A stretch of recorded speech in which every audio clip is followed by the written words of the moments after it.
Me enteré del trabajo de Irene y Elisa por la mamá de Irene.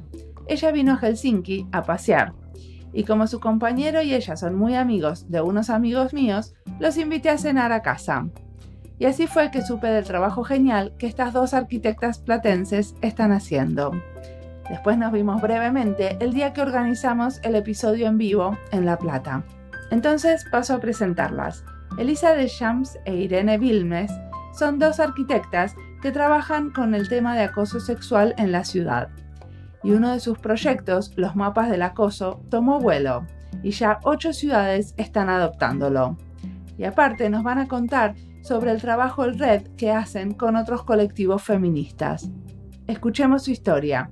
Mi nombre es Mariana Salgado y esto es Diseño y Diáspora.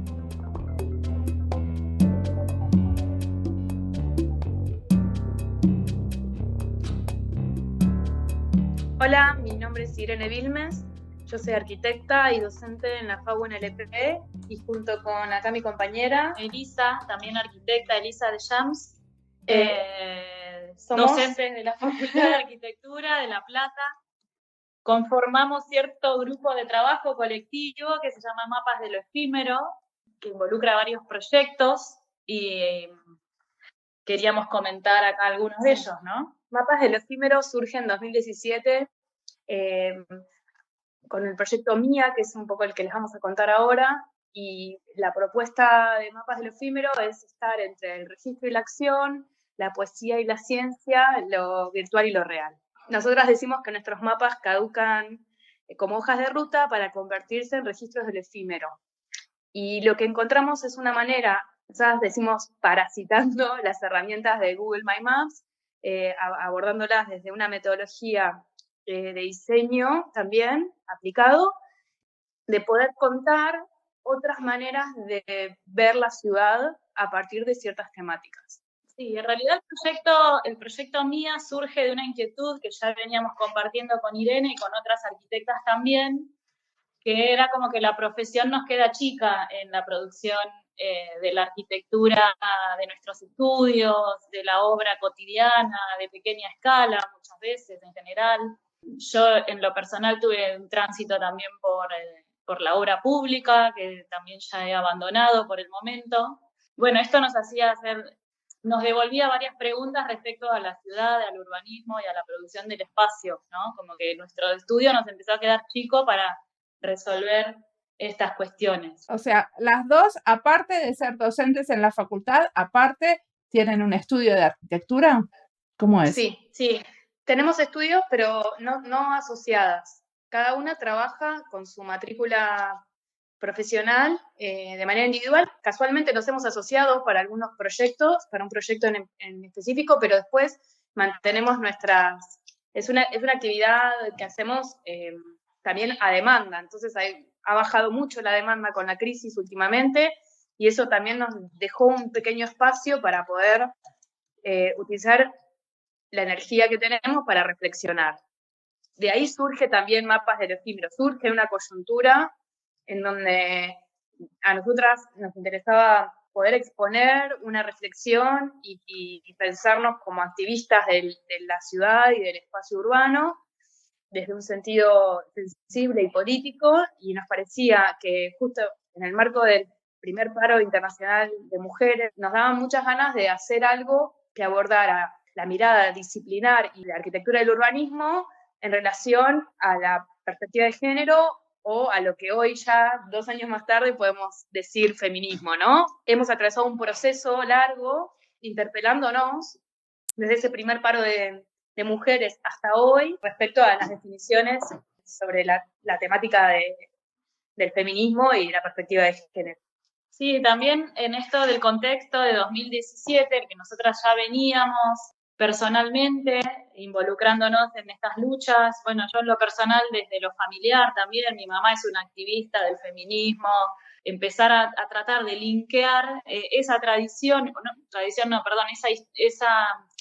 esas vivencias y esa lucha con lo que nos pasaba a nosotras como mujeres arquitectas también, en nuestros espacios de docencia también, en nuestros espacios de aprendizaje como estudiantes también, como empezar todo un proceso de construcción personal y colectiva que, bueno, estaba todo en deconstrucción, digamos. Y bueno, ¿y cómo empezó todo esto? ¿Cómo es este colectivo? ¿Cuántas son concretamente? ¿Cuántos se reúnen? ¿Cómo es? Mira, eso es muy gracioso porque en realidad, bueno, es particular. El colectivo es un colectivo formado integralmente por mujeres o disidencias, porque tenemos una disidencia. Discúlpame, ¿qué quiere decir una disidencia? Disidencia es que no se autopercibe con un género asignado. En realidad que no responde a la hegemonía. Claro, ¿no? Decide de las hegemonías de género. Ok. Es lo que se llama en inglés questioning. En inglés ellos lo llaman questioning. Sí, o queer. Queer sería. Ok, gracias. No sabía cuál era la traducción al español. Tiene que ver en realidad con, siempre se habló de mujeres y minorías, ¿no? Y más allá de cuantificar cuántas somos las mujeres y las minorías, y que las mujeres, si somos minoría o no y demás, en realidad se trata de no hegemonía.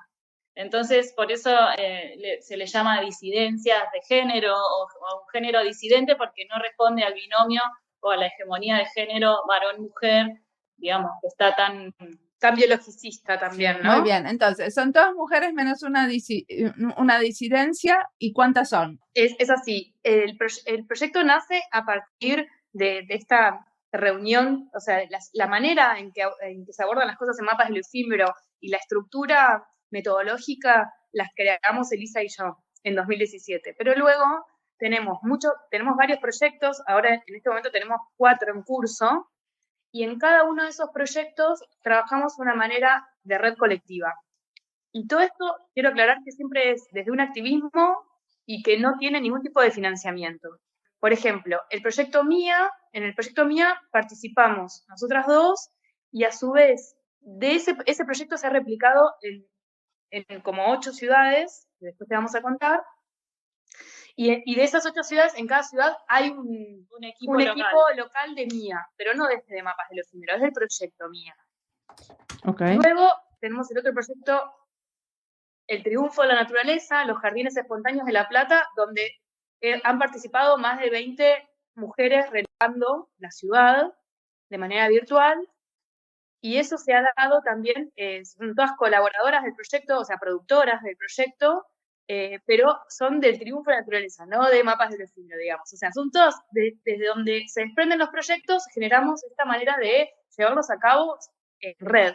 A su vez, tenemos otro que son colaboraciones, por ejemplo, con Un Día Una Arquitecta. Ahora estamos haciendo otro proyecto con el Fondo Nacional de las Artes, haciendo un mapa federal de las producciones de mujeres en la arquitectura local. Todos estos, a ver si entiendo un poquito, todos estos son mapas comentados, donde la gente puede poner su propia contribución. No todos son abiertos. No todos son abiertos. Algunos son de producción por el equipo y otros son de interactivo. El MIA es el único que es interactivo en realidad. Los otros son elaboraciones colectivas interactivas, pero después lo que ve el público general ya es algo producido y cerrado. Ah, ok. Entonces, contame un proyecto bien, o sea, Sí. MIA. ¿Qué es el MIA? Bien.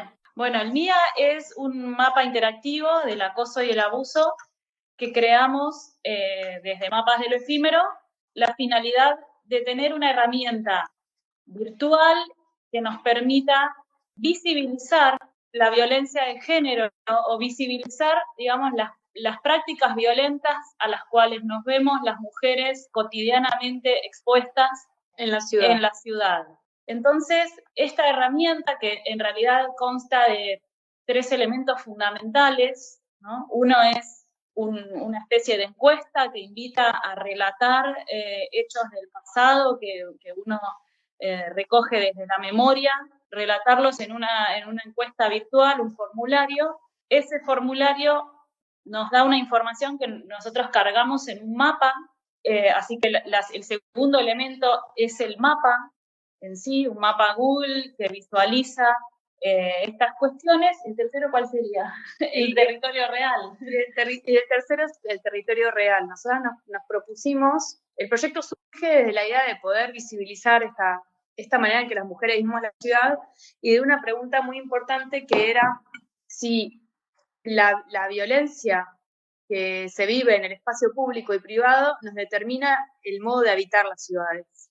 Entonces, a nosotros nos interesaba ver la huella que dejaban estos hechos en nuestro habitar cotidiano para resignificarla. Ese era el objetivo inicial. Entonces, lo que armábamos era una serie de preguntas de entorno para llegar a la pregunta principal de qué era, a partir de reconocer un hecho que haya vivido una persona en el presente o en el pasado, qué sensación tuviste en el momento y qué sensación tenés ahora al pasar por ese lugar.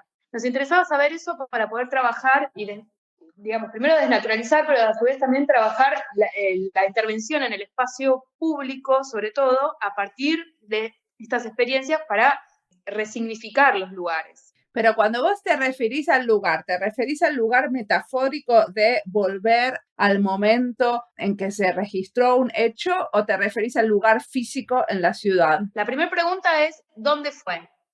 ¿Cuándo fue? ¿Qué edad tenías vos? ¿Qué edad tenían las otras personas? Contanos qué pasó y ahí la persona cuenta todo lo que quiera, libremente. Después dice, ¿qué sensación tuviste en el momento? ¿Qué sensación tenés al pasar hoy por allí? Entonces, como nosotros tenemos un espacio ubicado, que es parte de la vida cotidiana de estas personas, muchas veces contestan que cuando pasan por allí lo recuerdan al hecho, o muchos también cuentan que no lo tienen asociado al lugar, ¿no? Pero ese era como nuestro disparador. Luego el proyecto creció y también nos fue mostrando la complejidad de esta temática como para encontrarle otras vetas y reconocer la potencia de esta herramienta para otros motivos, ¿no? Una pregunta. Todo lo que ustedes registraron en ese mapa de Mía son cosas que pasaron en el espacio público. Nada de lo que pasa, no, en el espacio privado también. Eso fue un gran debate porque, bueno, la verdad que duró poco nuestro debate porque lo descubrimos rápidamente, lo discutimos cuando estábamos generando el proyecto, porque siempre se habla del acoso callejero, pero nosotros, bueno, en este momento en Latinoamérica toda estamos viviendo un resurgir y una extrema violencia de género donde, digamos, no, más allá del acoso callejero, también suceden violencias de otro tipo y nosotras afirmamos junto, no sé, esto lo dice Ana Falú, lo recoge también de otra... Sí, lo dice Ni Una Menos. O sea, colectivo que a nosotras nos violentan en las calles, ¿no? ¿O qué palabra usan? Nos disciplinan en las calles, pero nos matan en las casas. Esa es una frase que para nosotros fue fundante también, ¿no? Nosotros estamos hablando de 2017, donde ya había habido durante 2016 las marchas de Ni Una Menos en Argentina absolutamente masivas, declarado la emergencia nacional respecto a los femicidios. Entonces, nos parecía que pensar la ciudad bajo el parámetro de lo público y lo privado justamente era desconocer la complejidad y la profundidad de la temática. Es decir, que el puntapié quizás nace un poco de la violencia urbana, ¿no? Del espacio público y urbano, pero no podemos dejar de pensar que en las instituciones de distinta índole, ni hablar de la iglesia, por supuesto, digamos, instituciones públicas, privadas, educativas, hospitalarias, consultorios, clínicas y en un montón de instituciones que no son específicamente del espacio público, son grandes espacios de reproducción de violencia para las mujeres. Entonces, no podíamos dejar afuera lo privado. Claro, y principalmente eso nos hizo ver que si queremos hablar de la ciudad tampoco, el espacio urbano tampoco se determina solo por lo público, ¿no? Es total, tiene lo público y tiene lo privado, y tiene lo semipúblico, que es como bastante clave también, que son estas instituciones. Con lo cual, eso también es otra de las cosas que preguntamos en este formulario, es, además de la dirección de dónde fue, en el tipo de lugar. Y ahí, bueno, cada persona tiene un desplegable en donde aparecen las opciones, donde también siempre está la opción de poner otros, que para nosotros fue también una herramienta fabulosa porque nos permitió ir construyendo la mirada con las participantes. ¿Y en esos otros qué había, en esos otros lugares? Bueno, en esos otros a veces aparecen cosas que a nosotros no ocurren, qué sé yo, un camping, no sé, puede ser como lugares que por ahí cuando nosotros clasificamos, había lugares que no pusimos todos y no se nos ocurrían, o no sé, o Sí, un club, sí, un o country. incluso cosas que a veces se nos pasaban y que eran mucho más evidentes y obvias, ¿no? Como la homo-lesbo-transfobia o, no sé, en una nos dimos cuenta que se nos había pasado por alto poner golpes. Algo bastante básico, pero bueno, a veces cuando uno construye una herramienta con un montón de variables, bueno, una se te escapa y esta interacción nos fue permitiendo perfeccionarla e ir conociendo y dimensionando la magnitud y el entrelazado de variables que tiene la temática. Eso que dice Irene es porque esa categoría otros también aparece en el tipo de violencia. Es muy difícil muchas veces para nosotras identificar algo que hemos vivido como un acoso o como abuso, ¿no? Entonces también hay un proceso de desnaturalizar nosotras lo que está naturalizado, ¿no? Entonces sí, cuando, digamos, hay un montón de violencias que son, digamos, de nuestra adolescencia quizás, desde una tocada de culo en el boliche o en el micro, en el transporte público, comentarios, digamos, disciplinadores que generan miedo, digamos, un montón de categorías que son difíciles de identificar. Entonces, al desarrollarlas como categorías o como opción, también la persona que lee empieza a recordar. Y en esa categoría otros es porque hay las formas de violencia también se van transformando y aparecen unas que, por ejemplo, nosotras no hemos vivido, que es el bullying o la violencia, ¿cómo se llama? El sexting. O la violencia, digamos, a través de las redes, cosas que nos exceden, o esto de identificar, como decía Irene, la homo-lesbo-transfobia como una violencia específica.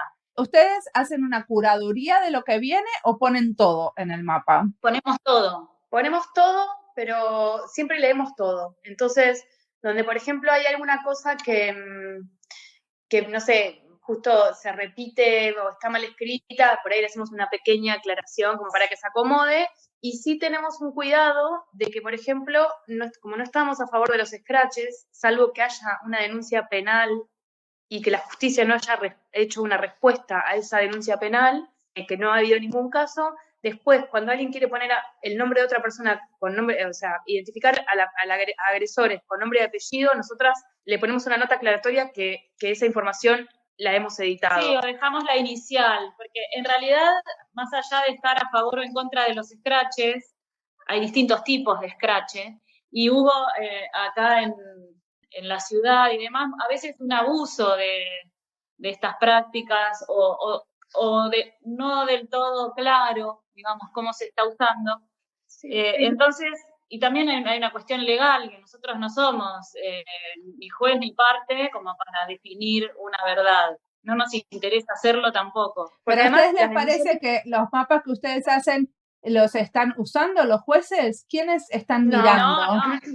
No. Nuestros mapas sirven para generar una conciencia social. Nosotros tenemos muy en claro que los problemas que nos genera el patriarcado solamente los podemos resolver o abordar desde una mirada constructiva, comunitaria y de toma de conciencia, y que la batalla en ese sentido es cultural. Es una mirada cultural es una construcción cultural, como lo fue la construcción del patriarcado. Entonces, para nosotros es muy importante posicionarnos desde un lugar en donde dar las herramientas para que esas reflexiones se den abiertamente. ¿Y esos mapas están solamente online o también hicieron, por ejemplo, alguna exposición en algún espacio público? O sea, ¿hicieron alguna intervención artística donde se muestran esos mapas a otra gente? Justo seguimos hablando con otra cosa. Hablábamos de la encuesta por un lado, del mapa virtual por el otro, y como tercer elemento esencial para nosotras es el territorio, el espacio urbano real. Entonces nosotros en realidad esa cartografía del mapeo virtual la utilizamos para intervenir también con señalamientos artísticos en el espacio concreto, físico, ¿no? En el espacio urbano. ¿Qué tipo de intervenciones artísticas hicieron? Hicimos desde lecturas colectivas, pintadas, bordados colectivos, recorridos, caminatas urbanas, identificando casos, estencileadas, Lo más importante de eso es que eso lo hicimos convocando a distintos artistas a inspirarse a partir de la navegación del mapa y de algunos casos específicos. Entonces, algunos hechos se hicieron en los lugares específicos donde hubo casos registrados, y las intervenciones son registradas y se vuelven a colocar en el mapa. Entonces, cuando estamos en eso, en ese proceso. Cuando uno navega el mapa, también encuentra los señalamientos artísticos, con lo cual se da una dinámica muy, muy bonita, porque quien cuenta un relato lo cuenta de manera anónima y deja el relato ahí. Entonces luego, cuando vuelve a navegar el mapa, ve que un artista produjo algo para resignificar ese espacio a partir del relato anónimo que había dejado. Y nos parece que eso, más todavía si además circuló en ese momento por el espacio real, físico. Sí, en ese sentido también es muy lindo. Bueno, por ejemplo, ahora en Santa Fe ocurrió algo muy hermoso, que es que hicieron un concurso de artistas para intervenir en las líneas de colectivos inspirados en nuestros casos, en nuestro mapeo de Santa Fe, de Santa Fe. Y luego todos los colectivos estuvieron ploteados con esas imágenes de los ganadores, ¿no? Respecto a la seguridad en la movilidad urbana, con esta mirada feminista. Entonces, digamos, las líneas de acción con el mapa como disparador son infinitas, y eso para nosotros es la herramienta de transformación. Más allá, como cuando hoy preguntaba respecto a los jueces, digamos, este es un campo que a nosotras nos excede, digamos, del Estado tiene que actuar con todas sus herramientas, pero nosotras actuamos con las nuestras, que son estas. Y ni hablar que también se pueden, desde este mapeo, recolectar un montón de información para implementar políticas, si se quiere, y hay un montón de datos que no existen a nivel formal. Y eso nos da pie para hablar justamente de desmitificar cuestiones que no responden a lo que realmente sucede. Esto de que sucede, no sé, de noche, o de que tiene que ver con nuestra vestimenta, o, digamos, eso está totalmente, damos por tierra con todo eso, porque está, digamos, las estadísticas hablan por sí solas, y esta construcción de estadísticas no las hace el Estado, no las tiene el Estado, las tenemos las mujeres, y esto es un poco lo que logramos construir con este mapeo, sin ser el objetivo principal, quizás, que era esto de los señalamientos artísticos. Lo que nos dimos cuenta con la herramienta es que nosotros pensábamos una herramienta para la visibilización, y nos dimos cuenta que era una herramienta que empoderaba muchísimo a cada una de las personas que participaba en el registro de los relatos. Porque hay una de las últimas preguntas que trabajamos que pregunta, ¿es tu primer recuerdo de acoso o abuso? Y eso inmediatamente dispara a pensar otras. Eso llegó por amigas o personas cercanas que nos comentaron que cargaron un caso, y a partir de eso, con esa pregunta, se empezaron a decapar de casos y de cosas que venían naturalizado como parte propia del habitar. Y también nos damos cuenta a veces porque nosotros nos llega un registro de las cargas, y cuando son con muy poco tiempo entre una y otra, nos damos cuenta que es probablemente la misma persona que está haciendo cargas una atrás de la otra. Es muy importante, respecto a esto que nos decías de para qué sirve, es muy importante que para nosotros no es una herramienta de denuncia y de asistencia online. Estamos muy lejos de eso, ¿no? Es una herramienta casi más simbólica que opera sobre una transformación cultural y que tiene que ver principalmente con esto de visibilizar para desnaturalizar, porque son violencias que no, convivimos con ellas cotidianamente.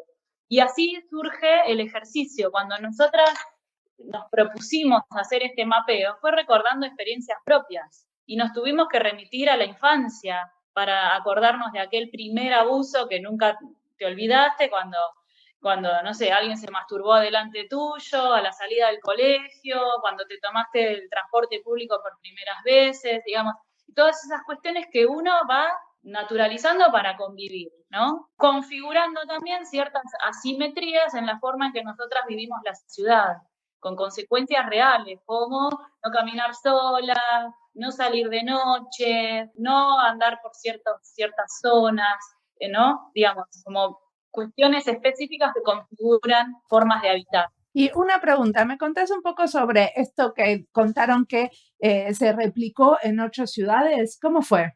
Bueno, ahora hay otra más de Colombia. Sí. En realidad, a través de nuestro trabajo que publicábamos en redes, por supuesto que nuestra idea inicial era que esto sea a nivel mundial, ¿no? Queríamos abarcar todo el mundo. Pero bueno, era un poco, se nos iba de las manos. Entonces decidimos, además porque conocemos el territorio y eso es muy importante, trabajar la ciudad de La Plata, ¿no? El partido de La Plata, que es donde nosotras nos movemos. Esto rápidamente fue como, cobró una dimensión importante en la prensa, en las redes, bueno, no sé, llegó a oídos de gente de Santa Fe que nos contactó porque querían replicar este trabajo en Santa Fe. Empezamos a trabajar así virtualmente para ver si coincidíamos en el abordaje, en la perspectiva, cómo podíamos hacer. Vienen de una organización que se llama Santa Fe en Bici. Son 2 personas increíbles que desde ese colectivo además están trabajando la discusión sobre la movilidad sustentable en la ciudad como activistas de la bicicleta, y les parecía que el mapa les permitía abordar la temática de género desde esa organización. Bueno, nada, ellas son una parte fundamental de MIA porque son las primeras, digamos, que se acercan a replicar el proyecto y por supuesto a discutirlo y a enriquecerlo. También para ellas fue como una bomba porque nos transforma, hacer esto nos transforma y cuando uno ve ya no hay vuelta atrás, dice una gran compañera Luciana Lima, que después les vamos a contar. Que forma parte de otro proyecto. Bueno, y a partir de las chicas de Santa Fe, luego se acercaron las chicas de Cipolletti, y a través de las de Cipolletti, las de Viedma y Carmen de Patagones, y las chicas de Salta, y ahora hay gente de Paraná, y las chicas de Colombia también, y hay 3 ciudades en Colombia en las cuales estamos trabajando. La cuestión es que armamos como una propia red aparte, donde configuramos siempre una forma de trabajo virtual, que se llama Red Mía, que tiene como una primera etapa, que es esto de conocer el proyecto, ¿no? Digamos, para qué lo hacemos, cómo lo hacemos. Luego también en Colombia se adaptó bastante para adaptarse a las particularidades más culturales, pero donde siempre tengamos como la misma visión respecto al feminismo. Estas particularidades por ahí te interesan porque responden a un tema de diseño. Nosotros diseñamos unos iconos que trabajan las categorías de acoso y abuso, que es lo que uno ve en el mapa, ¿no? Estos iconos.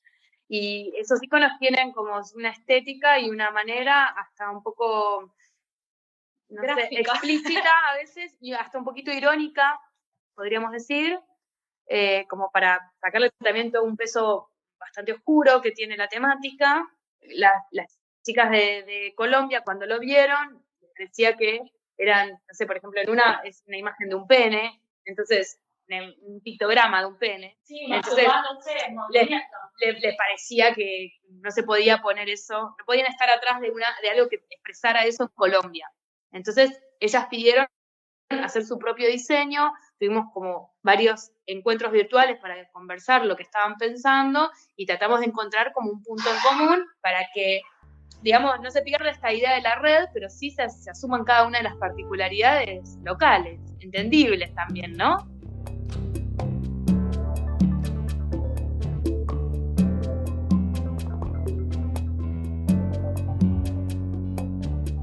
A mí me pareció genial que la idea del mapa se la apropien otros colectivos de mujeres y le pongan su impronta. Cada colectivo tiene participantes con diferentes trayectorias y lo van moldeando a su manera. A la vez cada mapa va creciendo con las contribuciones y perspectivas que le dan los otros. La semana pasada, en un tuit, Ricardo, de la cooperativa Colaborabora, decía que las células más pequeñas que trabajan en red con otras podrían llegar a tener margen para encontrar ámbitos específicos o fisuras en las que situarse.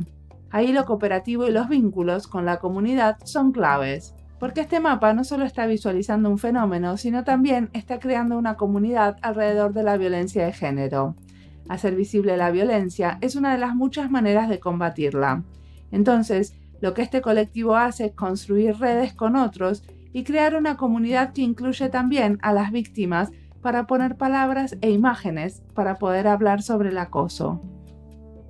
Sigamos escuchándolas.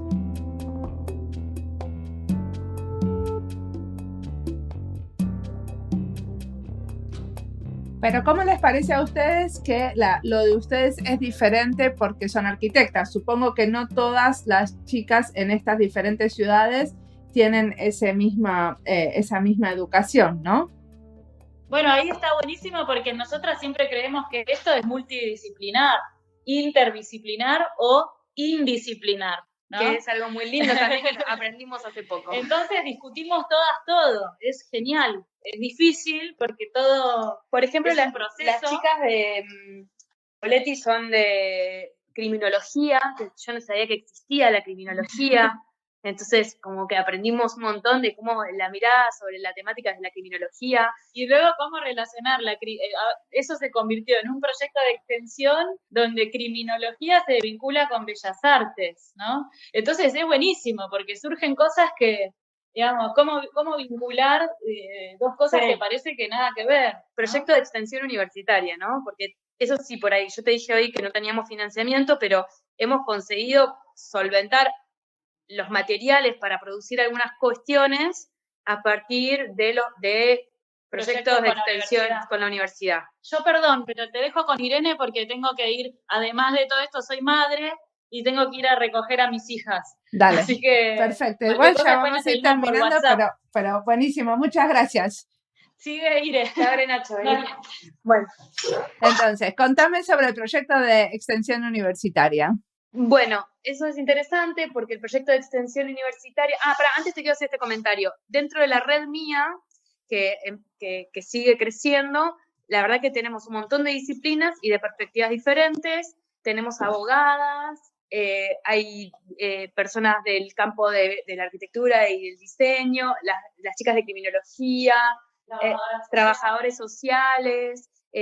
Entonces, realmente hay una mirada amplia y diversa que a través de un grupo de WhatsApp, porque esto además lo hacemos en el pequeño tiempo libre que tenemos, nos vamos contestando, a veces cuando aparecen actividades conjuntas, como el Día de la No Violencia hacia las Mujeres, que fue ahora el 25 de noviembre, o para el 8 de marzo, cuando tenemos una cierta agenda común, donde tratamos de trabajar temáticas comunes, y lo mismo es una red, digamos, un pequeño foro interno abierto, el que tenemos por WhatsApp, en donde cuando aparece alguna duda o casos complejos que implican un debate en la carga de los casos, la ponemos a decisión común. Esto te lo digo para que se entienda también el rol que tenemos desde Mapas de lo Efímero. El proyecto es creado por Mapas de lo Efímero, pero MIA ya es una entidad colectiva en sí misma, en donde nosotros no tenemos una jerarquía de decisión, sino que colectivizamos la decisión hacia cada uno de los grupos internos que participan, ¿no? Sí. Y lo que sí tratamos de fomentar es que se hagan las intervenciones en el territorio. Ok. Eso por un lado. Ahora, me habías hecho otra pregunta y se me fue. Sí, lo de la extensión universitaria. ¿Qué es lo que hicieron con extensión universitaria? Bien. Nosotros hicimos en 2017 una convocatoria junto con una amiga y directora del proyecto de extensión que es de Bellas Artes, para poder hacer los señalamientos artísticos en el espacio público. Para ello, lo que hicimos fue presentarnos a la convocatoria y conseguimos una financiación, y lo que hicimos fue juntar a varios colectivos de artistas platenses para llevarlos a cabo. Hicimos varias intervenciones, la verdad que produjimos un montón, fue súper interesante el intercambio con los artistas, con las cátedras de arte que participaron, fue un proceso muy interesante, y luego, al año siguiente, presentamos el proyecto de extensión, se llama Arte, Género y Espacio Público, señalamientos artísticos en base al MIA, que es el mapa interactivo del acoso y el abuso en el Gran La Plata. Después, en el año siguiente, presentamos un segundo proyecto de extensión con una red de colectivas que tenemos en paralelo que se llama La Ciudad que Resiste hacia un urbanismo feminista. Entonces, presentamos el proyecto de extensión Arte, Género y Espacio Público, parte 2, La Ciudad que Resiste hacia un urbanismo feminista. Y en ese segundo proyecto de extensión, que también salió, lo que nos proponíamos era desarrollar los recorridos urbanos de concientización con la comunidad, visibilizando cómo el patriarcado nos habita. Ese es un proyecto muy lindo en donde nos hemos podido construir en una red un poco más física que virtual, porque somos todas mujeres de acá de La Plata. Ese es un proyecto muy grande porque somos hicimos una muestra en marzo de este año y participamos más de 60 mujeres en la producción de la muestra y como 6 colectivos.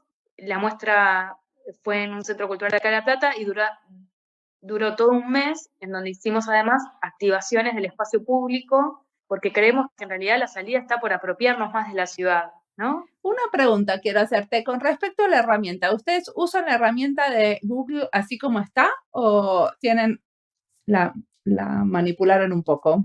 Nosotros utilizamos una herramienta que se llama Google My Maps. Google My Maps permite que vos marques los lugares que te interesan y podés poner imágenes, videos y textos en esos puntos que marcas en el mapa. Entonces, nosotros lo que hicimos para poder, generamos el contenido que está ahí adentro y diseñamos lo que serían los pines, que son los iconos, las chinchetas con las que uno pica en el mapa. Esas fueron las intervenciones que le hacemos al mapa. Y lo más importante es lo que el mapa da cuenta, de lo que cuenta, ¿no? Sí, y toda la comunidad que ustedes crearon alrededor de generar contenidos con este mapa, ¿no? La verdad que tenemos cierta dificultad con la herramienta. Estamos buscando hace rato nuestra programadora feminista que nos pueda acercar de estos bretes. Por ahora no ha aparecido. Sí aparecieron un montón de personas que se quisieron acercar, pero es una temática bastante complicada y necesita fondos para desarrollarse, que la verdad que el tiempo, la dedicación y las posibilidades nos dan hasta acá y nuestros saberes también, ¿no? Entonces, con nuestras pocas herramientas hemos podido construirlo, un dispositivo que la verdad que ha superado nuestras propias expectativas. Totalmente. Y decime, ¿cómo ves el mapa en un tiempo, en unos años? ¿Qué te ves haciendo? Bueno, eso es algo que venimos conversando amplio, porque en realidad, en su origen, nosotros siempre nos imaginamos que el mapa el proyecto en algún momento se cierra para empezar a sacar conclusiones, ¿no? También hemos visto a lo largo de estos años, con Elisa damos muchas charlas, talleres también hacemos sobre la temática, trabajando con el mapa como disparador. Y hay algo que vemos también es que una efervescencia tan grande, la del movimiento feminista, en donde surge el MIA, que un poco lo que pasa es que también, yo creo que las nuevas generaciones lo han entendido más rápido y que son nuestra generación la que se está decapando y deconstruyendo. Y ese proceso también ha sido vertiginoso y veloz, por lo menos en Argentina. Entonces, nosotros si bien creemos que la herramienta del MIA en algún momento se termina, porque el proceso se cierra, ¿no? O sea, puede quedar abierto, pero también nosotros hacemos una actualización mensual y en algún momento nos interesaría también cerrar la herramienta. Por ahora, como se nos van sumando distintas ciudades, esos proyectos siguen en paralelo, pero el MIA de La Plata nos gustaría en algún momento poder darle una fecha de cierre como para poder empezar a procesar mejor la información que arrojó y sacar conclusiones más ricas, que las estamos empezando a llevar a cabo. El futuro de Mapas de lo Efímero lo veo igual, lo sigo viendo en movimiento, porque Mapas de lo Efímero encontramos una manera de expresarnos, que es a partir de estas cartografías intervenidas, y después una metodología que también aborda definir categorías, ordenar la información a partir de una mirada con un objetivo sensible, trabajar datos cualitativos y no cuantitativos, utilizar recorridos urbanos como herramienta de concientización y de pasar por el cuerpo lo que a veces nos pasa solamente por la mente. Entonces, todas estas herramientas realmente no han tenido, no sabemos cómo en tan poco tiempo hemos producido tantas cosas con tan poco tiempo libre, ¿no? Pero yo creo que eso sigue, y sigue por el empuje que tenemos desde estas redes que hemos construido, desde estos colectivos que hemos construido. Y decime una cosa, ¿qué te inspira en este momento? ¿Qué estás leyendo, escuchando, que querés recomendar a otros? Bien, a mí me inspiran un montón de cosas. Me inspira mucho, la verdad que siempre me inspiró muchísimo la música y el arte en general, pero en este momento quizás no estoy además convivo con un músico, Elisa también convive con un músico, o sea, tenemos la música muy cercana. A mí me inspiró muchísimo un libro de Zaida Mushi Martínez que se llama Mujeres, Casas y Ciudades más allá del umbral. Es un libro bastante nuevo. Tuve la suerte de poder hacer una experiencia con ella en Barcelona, que fue muy nutritiva para mi proceso. También estaban las chicas del colectivo Puncis, que son muy, muy generosas. La verdad que hay una red que se ha construido, por lo menos en el campo de nuestra disciplina, a partir del feminismo, con personas como Zaida Mushi, Inés Moisset, principalmente Ana Falú, que es pura generosidad, en donde nos vemos en una búsqueda en donde si no construimos una red colectiva, esto no avanza. Y eso es muy hermoso. Y realmente ellas son referentes. Un día una arquitecta son referentes. Todas las producciones que ha desarrollado Ana Falú son referentes. El libro Mujeres en la Ciudad, de Violencias y Derechos, que ya es un libro que por ahí tiene sus años, pero sigue siendo una herramienta para tomar conciencia y pensar y hacerse las preguntas necesarias, fundamental, respecto a esta temática. Después, en lo personal, a mí me inspira muchísimo andar en bicicleta por la ciudad, ¿no? La verdad que me inspira también el cine. El cine es como algo que siempre me gusta y siempre me sensibiliza. La música también. La verdad que hay muchas cosas que podría contar, pero por ahí a las personas que escuchen de otro lado les interesa más desde esta perspectiva, ¿no? Y de esta perspectiva puedo recomendar esas informaciones. Buenísimo, muchísimas gracias, Irene. No, gracias a vos.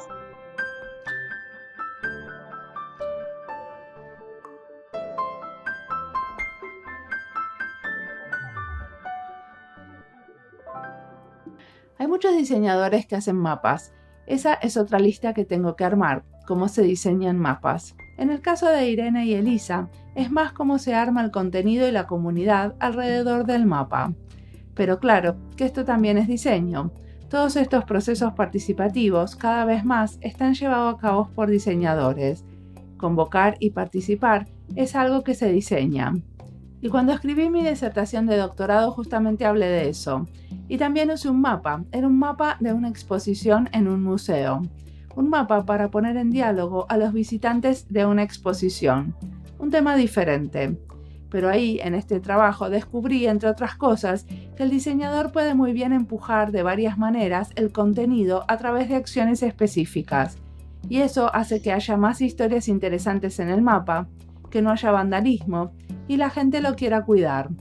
El contenido inicial repercute sobre lo que sigue. El contenido en diferentes formatos, como las piezas de arte que se vuelven a insertar al mapa, también influye, porque los que tienen una formación visual, por ejemplo, se pueden relacionar con las historias contadas a través de imágenes más que con el texto. Entonces es una manera de hacer el mapa accesible para muchas. También me imagino que para las mujeres que agregan material, el hecho que el material sea de diferentes formatos motiva a compartir. Sabemos que hablar de violencia de género es tabú y muchas lo esconden por mucho tiempo. Estos artefactos que dan la posibilidad de contar de manera anónima y usando diferentes formatos una experiencia difícil puede abrir las puertas a entender mejor lo que pasó. Incluso que haya visualizaciones y palabras para contar hechos los hace más concretos y menos oscuros, apoyan el relato y lo muestran en relación a otros, lo solidarizan y comparan con otros. Es una manera de decir no estamos solas.